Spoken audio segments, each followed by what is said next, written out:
I've looked at a ton of different web content over the years on my show. I've reviewed other people's reviews, top 10s, rants, webcam videos, some partnered channels, animations, and YouTube poops. But now we're going to be looking at a full-on YouTube production. And oh joy of joys, it just so happens to star a bunch of people from TikTok. TikTok. Before it was Musical.ly, which spawned a whole generation of Jacob Sartorius, Jojo Siwa, the Dobre brothers, and Rick and Morty memes. Then it got bought out and converted into TikTok with a few new functions added. And just like how people worked their way over from Vine and Musical.ly over to terrible skit comedy and daily vlogs on YouTube and Instagram, these people currently on TikTok wanted to branch out from doing filtered videos lip-syncing to terrible pop songs. Assuming that they weren't already making their own terrible pop songs, because believe me, there's a few. In enters the YouTube network Brat TV. It's a lot like Awesomeness TV in that it picks up very bottom-of-the-barrel content creators that appeal to millennials and Gen Zers, with reality shows and skit videos, and much like the programs like Awesomeness TV before them, they started pumping out their own TV shows and movies. But hey, if you want to see someone on this channel suffer through that, check out Adam from the Blockbuster Show's videos on YouTuber movies and Viner movies, now on Vimeo. Anyway, let's just talk about this series that they went ahead and made. Attaway General, a hospital drama starring TikTokers. It's produced by the folks over at Brat TV, and in terms of fame, the biggest name that they could flaunt is the sister of Charlie D'Amelio. She's apparently one of the biggest names on TikTok. I had to look that up because I don't follow any TikTok people, and honestly, I found more about her than her sister or anyone that's in the main cast. Let's just get it over with. It's like pulling off a band-aid. This is Attaway General. The show begins in Attaway, South Carolina, a location that apparently gets used a lot in the Brat TV extended universe, as we begin with our four main characters getting a tour of the hospital that they'll be interning at. Any questions? Jack. Yeah, what time do we get off? Oh man, that's some good stuff right there. That is Jimmy Kimmel levels of comedy right there, dude. That is Big Bang levels, man. Oh, that's good stuff. Ambulance Bay needs hands. Patient Dr. Henry and everyone on call. Metro bus crashed downtown. We're about to be at capacity. What can we do? Nothing. This is gonna suck. This is gonna be amazing. Can't tell whose response was worse. The guy being completely apathetic about a bunch of people potentially getting hurt in a bus crash, or the girl who seemed a little too excited about the fact that people could potentially be injured in a bus crash. Well, to this guy's credit, Jack here seems to be there not because of his own volition, but rather because of a community service. Well, I guess that explains why he was being a complete dick earlier. If you're curious, his crime that landed him here was a car crash as well as driving without a license. It's explained in another episode involving a guy who was in the car with him at the time who got an arrow through the knee. This came out in 2020, and they're still referencing 2012 memes like arrow to the knee. Enough of that, just skip on ahead to the show's opening credits.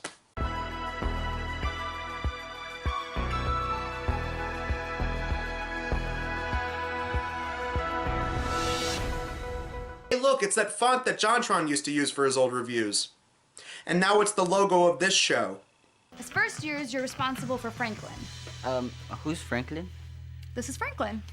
He's a little temperamental, so gotta make sure you clean him out nightly. It says something when the best character is an inanimate coffee pot with googly eyes glued on it. I don't care, but can we please get more scenes with Franklin? Please, just a scene of him giving somebody tea. I don't care. Anything is about to be more interesting than what's to come. There's a new shipment of donated toys in the shed. I want you to find them, sterilize them, and bring them to the pediatric wing. The shed? I hope you're ready to see more sarcastic eye rolls from that girl. It's like her defining character trait. You know, to try and get in there with the snarky and sarcastic relatable teen demographic that's totally not watching this. So Georgia and Kit are sent off to collect some toys for the children in the hospital, located in some dungy closet nicknamed The Shed. Yeah, I don't know why it's called that either. The two then launch into some exposition about why they're in the hospital's intern program. Kit is the kind of girl who genuinely wants to become a doctor and really wants to impress the top doctor in this place, Dr. Henry, who just so happens to be Georgia's neglectful dickhead father. But enough of that. Kit then goes to check on some of the patients as she comes across this guy, Holton, who nobody is checking in on despite the fact that he's using a hoodie to try and make sure he doesn't bleed out of his arm. And if you're predicting this is going to be a meet cute for these two characters to have some kind of easy teen romance subplot, then you'd be right. Sort of. 6-year-old female, 3rd-degree burns, possible smoke inhalation. We couldn't get a line in. Give me a 24 needle norepinephrine. What else can I do? Oh, you've done more than enough. You can go back to your normal duties. Okay. She's close to coding. Come on. Show me a vein. Come on, sweetie. What the hell was that edit? Come on, sweetie. Yeah, I can't have too much hospital drama stuff going on. No, we gotta cut over to these two characters playing with little kids. Nothing much happens with these two aside from some small talk, so forget about them for now. Back with Georgia, she comes face to face with this doctor guy named Will, as they begin to flirt with some more quirky, awkward attempts at being relatable to the teen audience. What are you doing? Oh. Don't come any closer. I don't think that's gonna hurt anyone. Depends where I put it. You're new TV, aren't you? Nicely done, Sherlock. Now, what are you doing? Do you always sneak up on people when they're sleeping? Actually, I had a reason to be in here. Some of us have work. Am I supposed to congratulate you? Oh, don't they just have such a cute demeanor? Isn't he such a nice guy that'll help her open up to other people and not be such an ice princess? Blech. Back with the girl with the third-degree burns, Kit throws in some of her insight, and it just so happens to impress Dr. Henry.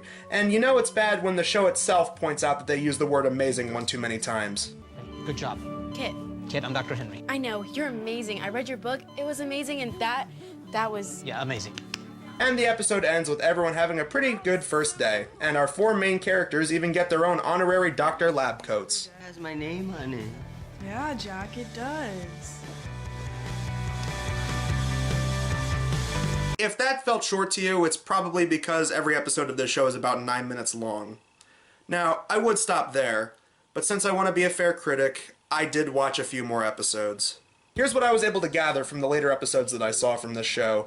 Georgia and Will have a constant on-again, off-again relationship because of a bunch of misunderstandings and lame-ass melodrama. Kit doesn't end up with Holton because he actually has a girlfriend, and Dr. Henry starts off as a realistic person, but quickly becomes an over-the-top villain who scolds the main characters just because he can, and tells Will to stay away from Georgia just to spite her. So that was Attaway General, and to the surprise of no one, it sucks. The production is... okay, I guess. I mean, the camera was in focus. That's something, right? Though it is pretty funny every time they have to use, obviously, stock music to avoid copyright royalties. But other than that, the drama in here is a bunch of teen romance soap opera level melodrama. The comedy is on par with a bad Nickelodeon sitcom. The acting is pretty weak, and the characters aren't terribly interesting. One is the bad boy / comic relief. One is the genuinely fascinated with hospital work type.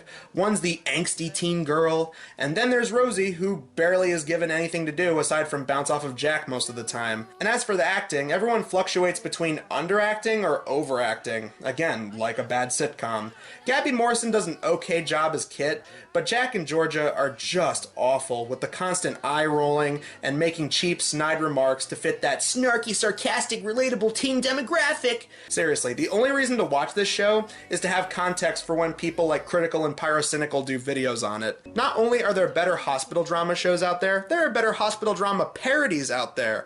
Scrubs, even its last season, is still better than this, and I even recommend the Adult Swim show Children's Hospital over this. Alright. Next time on Media Wiz, I'm gonna be reviewing something a lot of people want me to revisit again, that being SpongeBob SquarePants. Until then, I'm the Media Wiz, because one art form wasn't enough.